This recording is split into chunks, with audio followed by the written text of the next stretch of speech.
Today I'm going to say good morning to all my friends. All my friends. Hi Alice, how are you? Hi Twish, how are you? Hi Sandra and Maria and everybody else. I'm just talking. Here's my thing. This is my Vegemite. I bought some Vegemite. Now I know about the man from Brussels who was 6'4" and full of muscles. The one who I asked if he spoke my language, and he just smiled and gave me a Vegemite sandwich. But anyway, we know all about that. Here's the Marmite, which I also bought at the same store. There's a store called World Food Market, and it has Vegemite and Marmite. Now, Vegemite is an Australian thing. It's from Australia, and this is from Britain. I think. I have to get my glasses to read exactly where is it made. But it's interesting. Try it on crisps. I've never had it on crisps. Crisps. Potato chips, okay? Here's the thing. I tried both of these already. I've already tried them. And I kind of, in some strange way, I like them. But I know most people won't like it, at least in the U.S. Because they're very salty. And one thing, I kind of think there's a little bit, there's a similarity in the taste. But I think Marmite has a little bit more bitter aftertaste to it. I mean, I can try them directly. You're not supposed to just grab them and like taste it directly out of the thing. But it's kind of brownish color. It's extremely salty. Very, very salty.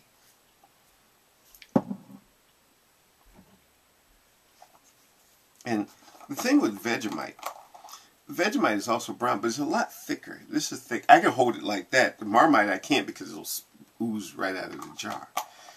It's more liquidy. Marmite is that way. But they're both yeast extracts. They're made from yeast.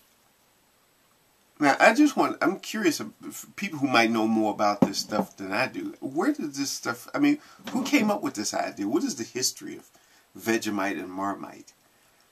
And, like, if you're in Britain, can you get Vegemite? I'm sure you can. And if you're in Australia, you can get Marmite. Or are they just, exclusive to those different places? Or I know, obviously, you can get them in the U.S. And there have been stories that Vegemite was, that the U.S. had banned the import of Vegemite because it's something to do with the way the vitamin B was processed. But obviously that's not true because I bought it. So, and both of them are high in vitamin B. And I would recommend giving it a try. You might like it. You might find yourself liking it. I like a lot of different things. And I'm going to finish up these jars. I'm going to, every time I have some toast, I get hungry. I want something to snack on. I'm just going to put a little bit on it. I'm going to try it on the chips, too. And see how it tastes. I did put some on some crackers.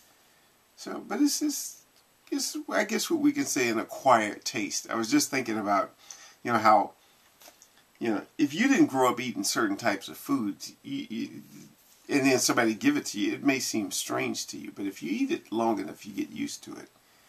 I remember some of the things I got used to in Japan when I was a kid, just trying, I was only there for like 2 weeks in Japan when I was a kid, but I remember eating certain things like these little rice crackers or cookies or however you want to put it, and they would have like this glaze on it that was made with like soy sauce and something else. And the first time I tried it, I thought, ugh, I couldn't stand it. But then, for whatever reason, because I didn't have anything else to snack on, I kept eating it. And I actually learned to like it, to love it. I think we learn to like the foods that we like. It's not just an automatic thing. you grow up with it. You eat it on a regular basis, and it becomes a familiar taste, and you learn to love it. You know. So I'm going to finish up these, and I'm going to eat them. And I'm going to eat them more and more and more. And I kind of like it. I do. I think it's a different taste. It's not like anything else. I definitely can say it doesn't taste like chicken. So I'm just going to leave it at that. So, you know, that's all I have to say.